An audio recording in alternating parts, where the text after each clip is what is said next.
사무엘상 2장 12절에서 36절까지 말씀입니다.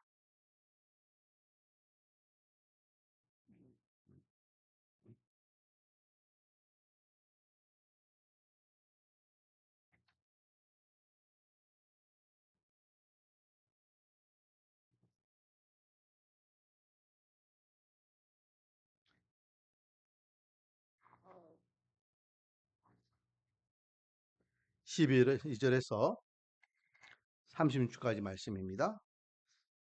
자, 읽기는 제가요 31절부터 36절까지 말씀을 읽도록 하겠습니다. 보라, 내가 내 팔로 내 조상의 지팔을 끊어 내 집에 노인이 하나도 없게 하는 날이 이를지라. 이스라엘에게 모든 복을 내리는 중에 너는 내 초소의 환란을 볼 것이요 내 집에 영원토록 노인이 없을 것이며 내 재단에서 내가 끊어버리지 아니할 내 사람이 내 눈을 세잔하게 하고 내 마음을 슬프게 할 것이요 내 집에서 출산하는 모든 자가 젊어서 죽으리라. 내 두 아들 홈니와 비느하스가 한 날에 죽으리니 그 둘이 당할 그 일이 내게 표징이 되리라. 내가 나를 위하여 충실한 제사장을 일으키리니 그 사람은 내 마음 내 뜻대로 행할 것이라. 내가 그를 위하여 경관집을 세우리니 그가 나의 기름 부음을 받은 자 앞에서 영구히 행하리라. 그리고 내 집에 남은 사람이 각기 와서 은 한 조각과 떡 한 덩이를 위하여 그에게 엎드려 이르되 청하노니 내게 제사장 직분 하나를 맡겨 내게 떡 한 조각을 먹게 하소서 하리라 하셨다 하니라. 아멘. 할렐루야. 오늘 이 시간에도 하나님 앞에 찬양과 구별 예배로 영광 돌리고 주신 말씀을 붙잡고 하나님 앞에 나아가는 저와 여러분에게 하나님의 한량없는 은혜와 축복이 가득하기를 주님의 이름으로 축원드립니다. 자, 오늘 설교 제목을 한번 읽어볼까요? 시작. 몰락하는 엘리 가문. 엘리 가문. 엘리 한 사람이 아니라 엘리의 아들들만 이야기하는 것이 아니라 가문 전체를 이야기하는 겁니다. 자, 엘리는 누굽니까? 엘리는요, 그 당시에 이스라엘의 대제사장입니다. 그런데 오늘 보면 금방 읽었던 31절부터 36절에 보니까 두 가문에 대한 이야기를 하고 있어요. 엘리의 가문에 대해서 이야기하고 있고 또 가정을 하나님께서 또 말씀하고 계십니다. 심지어는요, 엘리의 아들들이 후손들이 이 또 다른 가문에 와서 제사장 직분을 구걸하게 되겠다라고 말씀하셔요. 자, 보세요. 36절. 그리고 내 집에 남은 사람이라는 것은 엘리 가문의 남은 자손들을 이야기합니다. 그들이 각기 와서 은 한 조각과 한 덩이를 위하여 그에게 엎드려. 그는 누굽니까? 하나님께서 세우시는 또 다른 가문을 이야기하는 겁니다.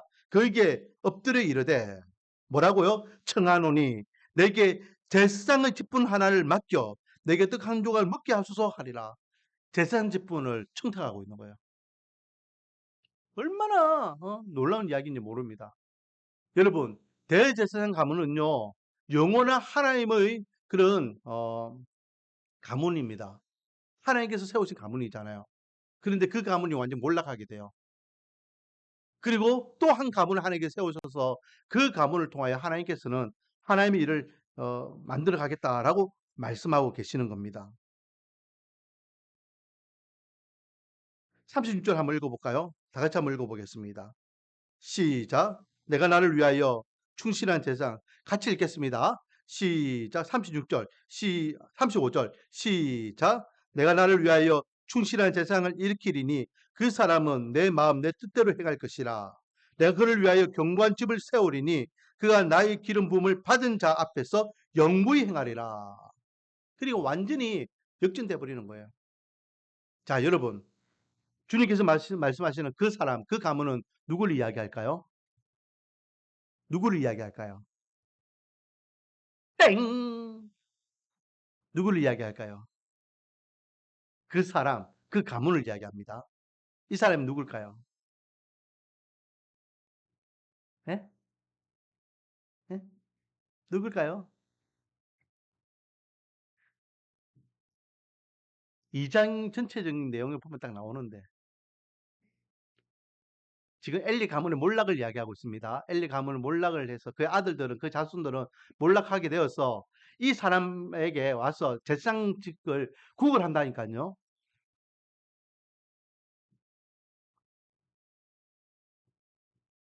누굴까요? 사무엘이 사무엘. 사무엘. 하나님께서 사무엘과 사무엘의 가문을 세우겠다라고 말씀하고 계시는 거예요. 음. 자, 그러면 우리가 잠깐 사무엘을 한번 생각해 볼까요? 18절부터 21절까지. 이 사무엘에 대한 말씀이죠. 음. 자, 사무엘은 어렸을 때에 세마포 에봇을 입고 하나님 앞에 섬겼더라. 그러니까 어릴 적부터 언제적부터? 그 어릴 적이 언제적이에요? 젖대고 난 다음부터 성주이 날 때부터 어? 어? 이제 뭐 말 시작하기 시작하고 이제 사례 분별이 이제 뭔지 이제 조금 판단하기 시작하고 기어다니기 시작하고 걸어다니기 시작하고 뭔가 이렇게 좀 배우기 시작할 때부터 그는요 엘리에게서 철저하게 제사장 직분 어? 그 직을 배우게 됩니다. 음. 그는 그에게 어머니가요 해마다 올라와 가지고 옷을 해 입혀요. 사랑하는 아들이잖아요. 그 아들을 위해서 하나님께 드렸지만은 그 모종은 끊을 수 없잖아요. 그러니까 하나님 항상 올라가지고 우리 아들 잘 크고 있는가, 상한 데는 없는가. 그래서 옷을 꼬박꼬박 해 입힙니다. 이 모습을 엘리가 계속해서 보죠. 그리고 엘리가 축복을 해요. 여러분, 망하는 엘리라 해도요, 하나님께 주신 어, 다리는 우리가 결코 무시할 수 없는 거예요. 그래서 엘리가요, 이미 엘리는요, 하나님 앞에 이제 버림받은 제사장직이에요. 그럼에도 불구하고 그 입을 통해서 선포하는 그 말을 하나님께서는 축복해 주십니다. 그에 대한 말씀이 20절이죠. 엘리가 엘가나와 그의 아내에게, 엘가나는 누굽니까? 그의 아내는 누굴까요? 한나. 엘가나와 한나에게 이야기합니다. 축복하여 이르되 여호와께서 이 여인으로 말미암아 내게 다른 후사를 주사 이가 여호와께 간구하여 얻어 바친 아들을 대신하게 하시기를 원하노라 하였더니 그러니까 이 사무엘을 위해서 이 두 부부가 이렇게 올라와 가지고 늘 그에게 애를 위해서 이렇게 음, 같이 젖된 애를 이렇게 어, 보니까 엘리 마음도 편하지 않잖아요. 그냥 하나님 이 가정이 하나님 앞에 사무엘을 드렸습니다. 그러니까 이 사무엘 대신할 수 있는 후사들을 주십시오라고 축복기도 해요.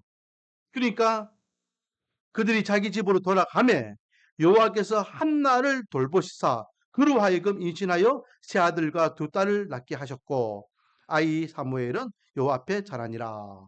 자, 제가 지난주에 이야기했죠. 한나에게는요 몇 명의 아들이 있었다라고 우리 추측할 수 있다. 몇 명의 자녀가 있었다고 추측할 수 있다 있습니까? 7명. 왜요? 왜? 근거가 무엇입니까?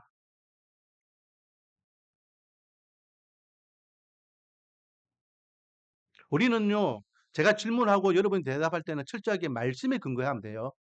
어, 자, 5절 말씀 한번 읽어볼까요? 5절. 5절 시작. 풍족하던 자들은 양식을 위하여 품을 팔고 줄이던 자들은 다시 줄이지 아니하도다. 전에 임신하지 못한 자가 누굽니까? 한나죠. 어, 누구를 몇 명을 낳았다? 7을 낳았고 많은 자녀를 둔 자는 누굽니까? 어? 많은 음, 또 다른 어? 엘가나의 아들 브린나죠. 그렇죠? 브린나 자식이 많았다는 겁니다. 어? 제하도다. 한나가 하나님 앞에 지금 감사 기도하고 있는 거예요. 감사 기도하면서 자기를 예전에 자식을 낳지 못하는 여인이라고 이야기하고 있어요. 그렇죠? 그런데 그때 이 하나님께서 몇 명의 자식을 주셨다? 7명의 자식을 주셨다 했습니다. 그렇죠? 자, 그래서 제가 지난주 이야기했죠. 21절에 보니까 그 근거되는 7명에 대한 근거를 이야기하고 있다. 그래서 세 아들과 두 딸을 여기 언급하고 있죠. 그래서 제가 이야기했죠. 이 세 딸과 두 아들은 사무엘을 포함시켰느냐 안 포함시켰느냐 문맥상으로는 안 포함시켰을 것이다 라고 이야기했습니다. 그런데 오늘 본문에 보니까 어, 엘리의 축복을 통해서 우리가 알 수 있어요. 자, 사무엘 하나님께 드렸습니다. 그리고 이 하나밖에 없는 아이를 해마다 보러 오는 이 엘가나와 그리고 한나를 보니까 이 엘리가요 마음이 짠해요. 그래서 하나님께 축복기도 합니다. 하나님께 사무엘을 드렸으니까 후사를 주세요. 그리고 하나님께서 그 엘리의 기도를 들으시고 한나에게 후사를 주시잖아요. 그래서 주신 자녀가 몇 명이다? 아들 3명과 딸 2이다. 그러면 목사님 6명인데요. 6명인데에 혹 하나님께서 주신 자녀들 가운데에 먼저 단명한 자식이 있을 수도 있다. 충분히 그게 가능하다. 왜? 고대 시대에는 아이들이 많이 단명하니까. 그래서 주신 자는 아이들은 7명이지만은 키운 자식은 6명이고 실질적으로 자기가 몸소 키운 자식은 5명이다. 이해했죠? 그렇게 세워진 이 사무엘이 이제는 하나님께서 사무엘에게 어, 사사직과 선지자직과 그리고 제사장직을 맡기시는 것을 보게 됩니다. 여러분. 응? 자, 그러면 이제 오늘 본문처럼 제목과 함께 우리 생각해 보기를 원하는 것은 엘리 가문이에요. 엘리 가문. 엘리 가문이 왜 몰락했을까요? 하나님께서 엘리 가문을 왜 벌 줬을까요? 자, 엘리 가문의 몰락은요. 31절 금방 읽었던 내용에서 나와 있어요. 하나님께서 보라 내가 하나님입니다. 하나님께서 내 팔과 내 조상의 집의 팔을 꺾었다. 꺾어버렸다는 거예요. 그래서 내 집에 누가 하나도 없다? 노인이 하나도 없다. 앞으로는 네 가문에 노인이 한 명도 없을 거다. 노인이 한 명은 또 없다는 말은 무슨 말일까요?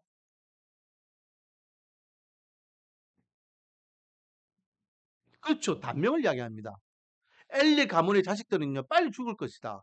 자, 거기에 대한 말씀이요, 바로 33절에 나와 있어요. 같이 한번 읽어보겠습니다. 시작. 내 재단에서 내가 끊어버리지 아니할 내 사람이 내 눈을 세잔하게 하고 내 마음을 슬프게 할 것이요. 내 집에서 출산하는 모든 자가 젊어서 죽으리라. 젊어서 죽으리라. 반명을 선포하십니다. 그래서 그 본보기로 하나님께서 너희 가문을 어떻게 심판하시는지 본보기를 보여주겠다라고 하면서 34절에 보니까 홈니와 비느하스 이 사람들도 제사장들입니다. 이 제사장들을 하나님께서 한날에 죽여버려요. 한날에. 그게 본보기 되겠다는 거예요. 너희 가문의 어?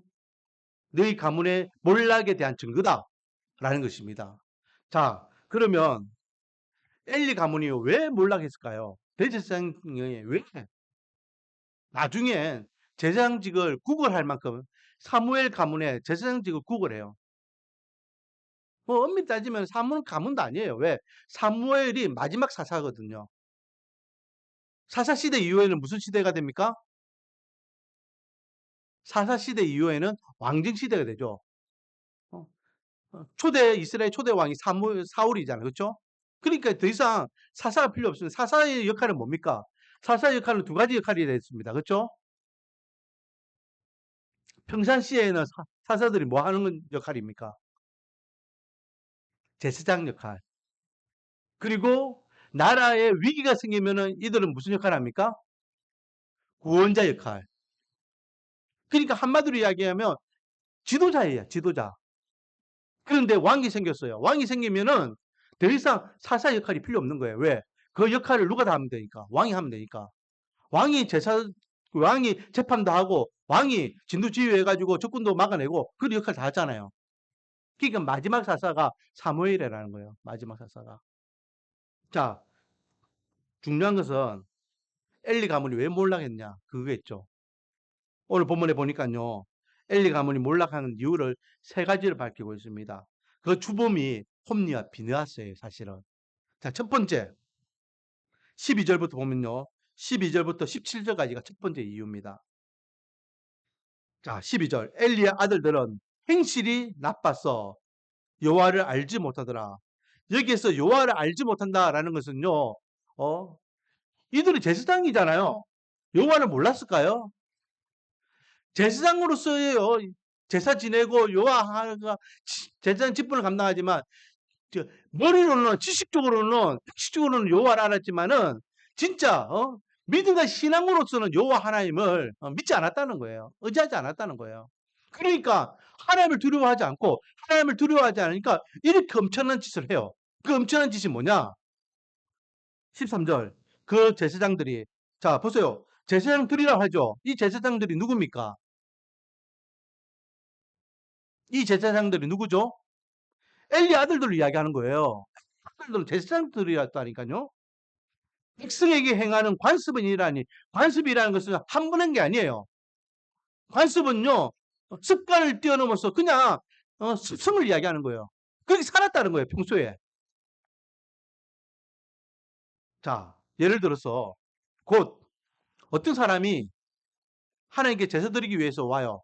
그래서 제사를 드려. 제사를 드리고 나면은 하나님께 다 드려야 되는 어떤 그 제물에 대해서 어떤 일부분은 하나님께 다 드려요. 그래서 그것을 화제로 해가지고 하나님께서 드리시게 하고 또 어떤 일부분은 또 남겨가지고 레위 족속과 제사장들이 그것을 가져가요. 그래서 그것을 일료와 양식으로 이제 먹게 되는 거죠.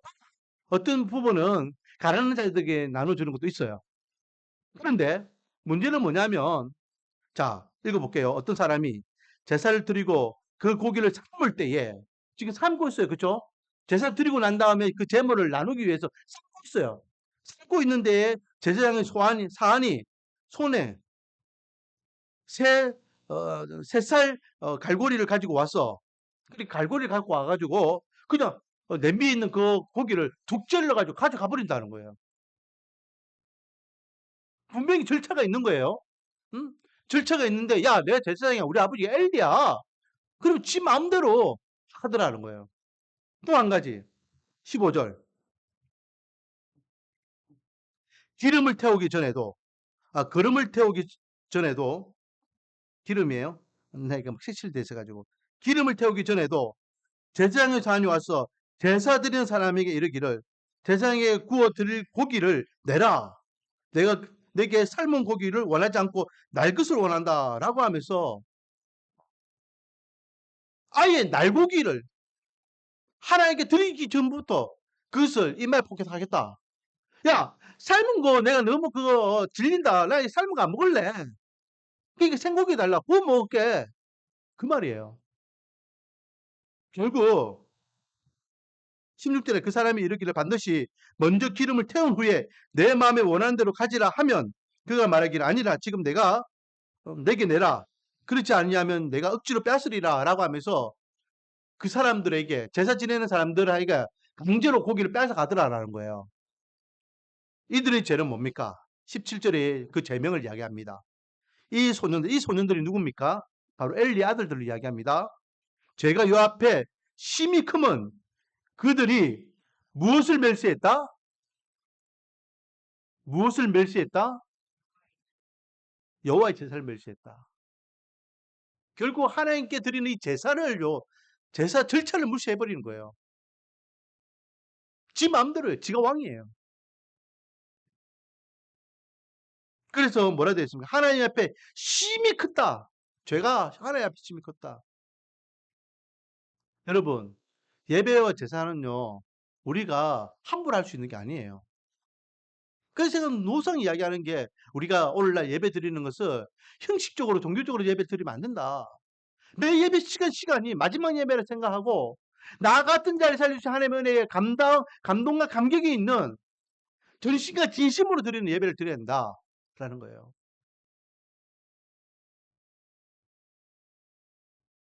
엘리 제사장의 이 가문이 멸망하는 첫 번째 이유는 하나님의 제사를 멸시했다.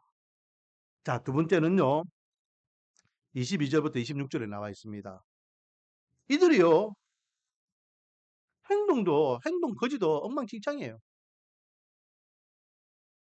자, 22절 같이 한번 읽어보겠습니다. 시작. 엘리가 매우 늙었더니 그의 아들들이 온 이스라엘에게 행한 모든 일과 회문에서 수종드는 여인들과 동침하였음을 듣고 엘리가요 소식을 들어요. 무슨 소식을 듣고 있냐면 자기 아들들에 대한 행실을 듣고 있어요. 이 아들들이 무슨 짓을 했다? 그러니까 회막문이 뭡니까? 회막문은요 성막을 이야기하는 거예요. 거룩한 하나님의 성전에서 수발되는 여인들을요 동침했다는 거예요. 이거는요 강간했다는 말이겠죠. 억지로 야, 니 와봐봐 해가지고 어, 우리 뉴스에 보면은 뭐 교장 선생님이 아니면은 학교 뭐 그 뭐냐 어 회사 사장님이 또는 뭐 학교 교수님이 이래 가지고 높은 권력 있는 자들이 약한 사람들을 이렇게 성추행하고 성폭력하고 막 그런 거 있잖아요. 똑같아요. 갑질이에요. 자기들이 엘리의 아들이니까 제사장이니까 거기에 수용도는 여자들을 함부로 하는 거예요. 근데 문제는 뭔지 아십니까? 엘리가요. 거기에 대해서 아들들에 대해서 입으로만 야, 너희들에게 대해서 안 좋은 소식을 내가 다 듣고 있다. 행실 똑바로 해라. 그 문책이나 질책이나 거기에 대해서 어떤 처벌을 하지 않아요.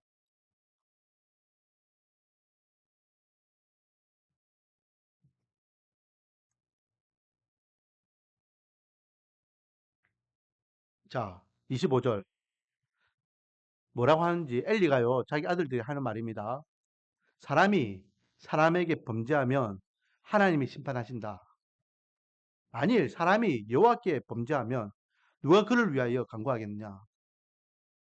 그러니까 조심해라 이 말이거든요.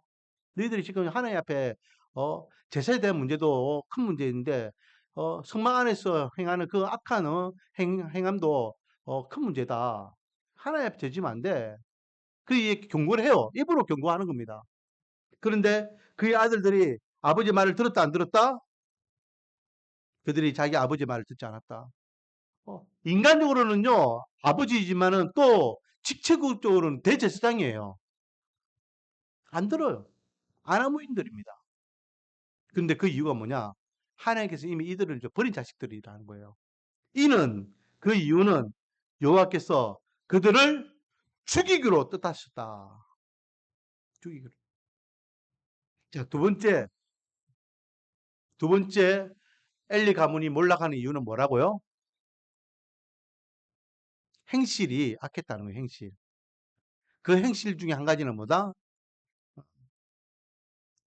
음란의 행위. 마지막 세 번째는요. 27절부터 30절까지 내용인데요.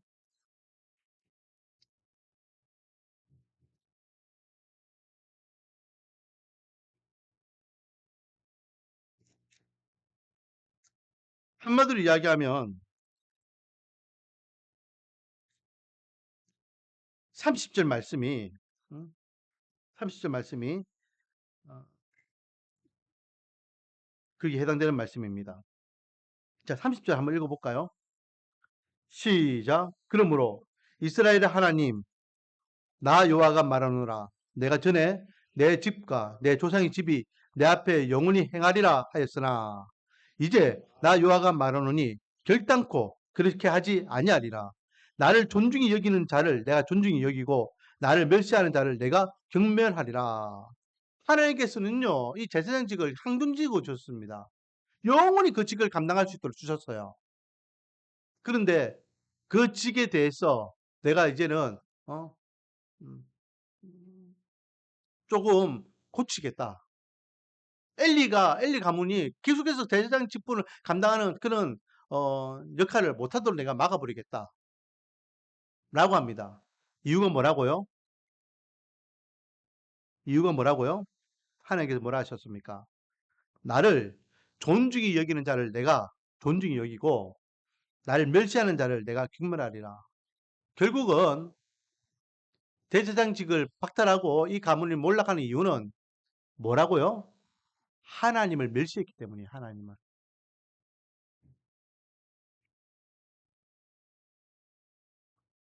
여러분, 하나님을 경외하면은 이런 행동을 하겠습니까? 하나님을 경외하면은 아나무인처럼 이렇게 행동하겠습니까? 한 번씩 뉴스에 보면요, 뭐 교회 목사님들이 이렇게 어떤 부정부패 이런 것들 또 어떤 행위가 악한 모습들을 이렇게 행하는 것을 봅니다. 저는 생각합니다. 그들이 정말로 하나님을 두려워했다면 그런 행동을 했겠느냐? 입으로는 말씀을 전하는 자라고 이야기하면서 하나님의 말씀을 선포하는데 막상 그들의 행실이 그래 악한 것은요. 한마디로 이야기하면 하나님을 두려워하지 않는 거예요. 하나님을 두려워하지 않으면서 하나님의 말씀을 전하고 그 안에서 거룩한 척하고 결국은 하나님을 멸시하는 행동이죠. 하나님 모욕한 겁니다. 누가 영화에서 이런 대사가 있죠. 네가 나에게 모물감을 주었어. 그럼 그거예요. 그게 십계명의 3계명과 똑같은 거죠. 내 이름을 막는 데 일컫지 마라.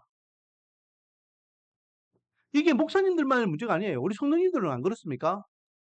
우리 성도님들이 바른 생활을 하지 못하는 이유가 뭡니까? 요즘 산상수훈 말씀을 계속 묵상하고 있고 아모스에 대해서 공의와 정의에 대한 말씀 묵상하고 있잖아요. 그 말씀을 통하여 오늘날 우리가 세상의 빛과 소금이 되기 위해서는 예수의 제자답게 살기 위해서는 이렇게 바르게 생각하고 말하고 행동해야 되겠구나 라고 하는데 그렇게 가르침을 받지 않아도요. 충분히 우리가 그렇게 살 수 있어요. 왜? 하나님을 두려워하고 하나님을 경외하는 마음만 있으면 된다니까요. 근데 우리가 그렇게 살지 못하는 이유는 하나님을 멸시하기 때문에 하나님을 두려워하지 않기 때문에 그렇습니다. 나를 존중히 여기는 자는 나도 그를 존중히 여기겠다. 반면에 나를 멸시하는 자는 내가 그를 결면히 여기겠다. 라고 하나님께서 말씀하시는 거예요. 그래서 31절부터 36절까지 말씀이 이 엘리 가문에 대한 몰락을 하나님께서는 예고하시는 거죠. 자, 말씀을 마무리하겠습니다. 엘리 가문의 몰락은 세 가지 이유였다라고 말씀하고 있습니다. 첫 번째는 하나님께 드리는 제사를 뭐라 했다고요? 멸시했다. 두 번째는 그들이 행실이 악했다. 그 이제 한 가지 예가 어 이게 수중도는 여자들을 동침했다는 거죠. 그리고 세 번째는 하나님을 멸시했다. 반면에 반면에 여러분 사무엘 가문을 향해서 하나님께 뭐라 말씀하십니까? 35절에 그 사람은 내 마음 내 뜻대로 행할 것이라. 내가 그를 위하여 견고한 집을 세우리라. 즉 하나님의 마음에 합당하고 하나님의 뜻대로 행하는 자는 하나님 그 가정을 견고하게 세워주시겠다라고 약속하고 계시는 거예요. 여러분 엘리 가문이 되기를 원합니까? 사무엘 가문이 되기를 원합니까? 원하기는 우리가 사무엘 가문처럼 하나님 앞에 인정받는 가문, 우리 가문이 자자손손 대대로 견고하게 세워지는 가문 되기를 소망합니다. 그러기 위해서는 엘리의 아들들이 했던 것을 우리가 교훈 삼으면 되겠죠. 예배, 우리가 정말로 소중히 여겨야 됩니다. 그리고 우리 행실이 발라야 되겠죠. 무엇보다도 하나님을 경외하는 마음을 가져야 될 줄 믿습니다. 그리고 하나님께서 사무엘에게 주셨던 이 축복의 말씀을 기억하면 되겠죠. 내 마음과 내 뜻대로 행하는 자. 저 여러분이 하나님의 마음과 하나님의 뜻대로 행하는 삶을 살아가면 반드시 저 여러분의 가정은 믿음의 명문 가정으로 든든히 세워질 줄 믿습니다. 원하기는 우리 말씀 안에 모든 가정들이 이렇게 사무엘 가정처럼 믿음의 명문 가정 되어 하나님께는 영광이요 믿지 않는 자들에게는 선한 영향력을 끼치는 믿음의 명문 가정 되기를 주님의 이름으로 축원드립니다. 기도하겠습니다. 아버지 하나님, 대제사장이 된다는 것, 제사장의 직분을 감당하는 것은 너무나 엄청난 복입니다. 아무나 대제사장이 될 수 있는 것도 아니고 아무나 제사장 직분을 감당할 수 있는 것도 아닙니다. 이 땅에 살면서 인간이 가지고 있는 직분과 직책도 우리가 명예롭게 여기는데 하나님께서 맡기신 직책과 직분을 경홀히 여기는 어리석음을 엘리의 아들들은 행하였습니다. 결국 그것이 가문이 몰락하는 원인이 되었습니다. 반면에 하나님을 하나님의 마음에 합당하고 하나님 뜻대로 행하는 가정은 주님께서 견고하게 세워주시겠다라고 약속하셨습니다. 아버지 하나님, 우리 말씀 은혜교회 성도들은 엘리의 가문이 아니라 사무엘의 가문이 되기를 원합니다. 몰락하는 가문이 아니라 견고하게 세워지는 가문 되기를 원합니다. 하나님을 영광 돌리는 믿음의 명문 가정 되어서 하나님의 이름을 더 높일 수 있는 은혜와 복을 다하여 주셔서 예수님의 이름으로 기도드립니다. 이제는 우리 주 예수 그리스도의 은혜와 하나님의 그 크신 사랑하심과 성령님의 교통 역사하심이 사무엘의 가정처럼 하나님의 뜻과 하나님의 마음에 합한 자의 삶을 살아가겠노라. 다시 한번 결단 다짐하는 하나님의 권속들 머리 위에 지금부터 영원히 함께 있을지어다. 아멘.